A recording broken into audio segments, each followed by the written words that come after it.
Let me tell you exactly why your study methods never work for you. Uncertainty. You decide to actually start to study smart and you decide to do it with full conviction until you see someone doing Anki and doing 100 flashcards a day and you're like, oh, let me just try that like a sheep. Then your friend comes and shows you all of her pretty notes and you start looking through them. Oh, these are so organized and nice. Maybe I need to make them. Maybe everything needs to be in front of me while I study. And the thing that you don't realize is that switching like this will lead to nothing working. You'll just keep changing tactics again and again until there's so much to do. You have a couple days before the exams, you're like, screw this. You just end up reading and brute memorizing the knowledge that you're supposed to learn smartly. And the reason that I know all of this is because I've done the exact same thing time and time again. I know I'm the one that's always confidently talking about my study methods, telling you what's efficient, what's not. But even so, I fell in the same trap. A week before my exams, I saw everyone doing 700, 800 questions on this question bank, like just brute memorizing them kind of.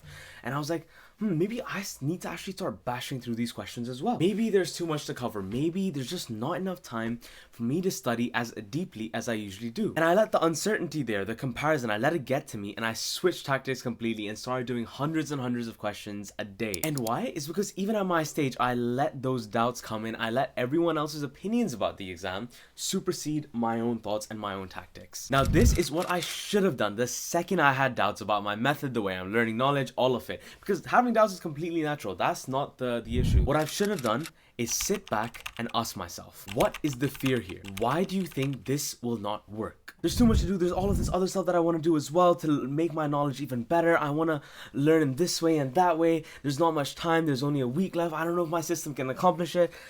No. Relax. Even if you don't know a topic, laying the basics, creating a mind map that links 80% of the topics, that covers them all, that actually allows you to compare different diseases, that is still gonna be way better than just brute forcing the knowledge with questions. So let's compromise, because doing the exam style questions are also hugely beneficial. Let's cover all the basics for these topics, these bunch of topics that you have to know really well. Let's cover them in the first half of the day, build their base, learn their concepts, learn the stuff deeply, and then in the second half of the day, do the mixed practice questions that covers the breadth of medicine. And then let's leave 2 full days before the exam to do those mixed practice questions and really do those hundreds and hundreds of questions every day to get as much exposure, because that side is also helpful in a breadth type exam like the one that we're giving. Do you see what I did there? Number 1, allowed this fear of this being a time waste to fully come through. Number 2, I systematically worked through why what I'm currently doing is actually super beneficial. What is useful about what I'm doing? But also I'm doing number 3, which is critically reevaluating whether my strategy will actually work, whether it'll actually be the best. Is there something that I can add on or change? And I did, without compromising the basics and the essentials of learning. See, this is a systematic, smart way of evaluating how you're doing things. Rather than aimlessly switching, experimenting, losing confidence, confusing yourself, and then not giving anything enough time to actually learn it properly. At the end of the day, people say, oh, you need to figure out how you are gonna study best. It's super unique. The process is unique to you. I don't buy it. Yes, there are different techniques and different specific practices that suit different people better. But the way we inherently learn best is by taking information in layers. How you do that specifically is your choice. Building the basics to first link everything together, adding in conceptual understanding, recalling and questioning yourself throughout the process, forcing your brain to remember what you've learned in the future revision sessions, spacing it out. That is how we learn best. It is proven. Now, I've discovered that creating a mind map is the fastest way to link everything together and build your basics. Even though in the past I used to be highly against them, I didn't know how to do them. In my experience, converting the information into questions and then recalling from those questions has been a very, very effective and efficient method for me to go through information very few times and remember it for much longer. Obviously, there's so many ways that I can even not think of. I can give you a whole list of all the ways that you can recall knowledge and do it well and and integrate it into your system. But again, that is the stuff that you can experiment on. But the actual essentials of how you learn, that shouldn't change. Because if you can find better techniques and practices to do those same things, accomplish those same purposes, then go for it, obviously. Now, the second big reason I've seen people not be able to study smart is this. Let's say you've been watching me for a while and you've finally bought into the idea that making notes is a waste of time, directly converting the information that you're learning into questions, or making questions or finding questions and then recalling from them is the way forward. But then you finally do it and you realize, oh, it's actually pretty scary to only rely on questions, have no notes, no like backbone of your studying knowledge, like nowhere to like go to other than just the questions and your resources. And then you're doing them and then thinking making these questions and flashcards is actually pretty hard. Like it's difficult to convert that knowledge initially, and it's taking a lot of time, and I don't want to waste time, and it's scary. And then you think, oh, will this even work? Does this guy even know what he's talking about? Completely valid stuff, but you've just been doing it for 3 days. We have been trained by the system, by our school, for our entire lives to copy off the board, do basically no learning, and rote memorize everything. So obviously it will take time. Obviously switching your entire mental framework of your education to from no learning to then solely relying on recall questions, solely creating the mind maps, all of this sort of stuff, obviously it is a process that will take time. You will have to consistently create the questions from the information in every class after every lecture for a long time, and then plan revision sessions where you practice from those questions as well. You will need to do it for a long time before you see any results, and I made a video on how you can do this in, I think, 12 weeks. I said I made like a 12-week curriculum for you guys.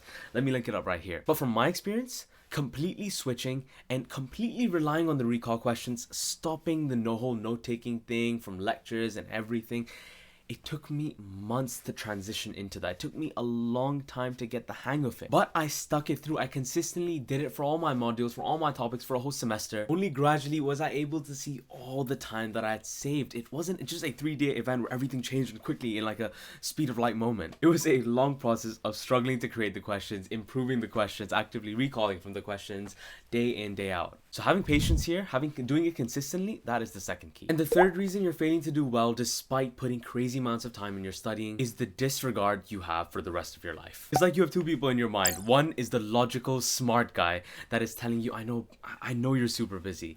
I know you have a lot of work to do, but I think today we need to sleep early. We need to not get that takeout. We need to do an hour of exercise. And then there's the other dirty workaholic who's saying, ha, loser, you just don't want to work. You're too lazy. You can't be bothered. That's why you're leaving early. You want to waste more time, yeah? Risk failing the exam? And usually that second guy wins. We keep pushing it until we reach the point of full exhaustion. Like we know we should listen to the first guy. He's literally shouting at us. If you give me rest, if you give me good food, if you let me work out, if you help me, I will help you more. Your mind will function faster. You will learn more. It's literally begging for you to give it those things. And yet we all usually end up saying, no, I can't waste time. I need to focus. And that is the reason we end up not being able to remember as much when we're studying. That is the reason we can't focus as much. Why our energy levels are just shot throughout the entire day. I can personally say that I fall in this trap so often, and I'm trying. I honestly am trying every single day to improve that about myself, to incorporate more healthy habits, because I know if I don't give myself the minimums, even in the most stressful of times, if I don't give myself the sleep, if I don't do the minimum workouts, if I don't speak to people that I care about, if I don't give myself the routine, I will be depleting my productivity and my ability in the most severe way. The athlete rests his body to recover, and your mind needs the same. It needs sleep, it needs exercise, it needs good nutrients, and it needs moments of quiet to then become sharp, to help you excel, focus, and work better than ever. And if you don't give it those things, if you choose not to give it those things, you are choosing misery. You are choosing for your work to be ineffective and groggy, and for you to feel lazy in the long term. When your mind is the main tool that you are using to make decisions, to learn huge amounts of information, to run projects, do businesses, whatever, that is the tool that you need to keep sharp the most. And it's all about the choices that we make. So what do you do now? Number one, figure out a method that accomplishes the essentials of learning and stick with it. Yes, adapt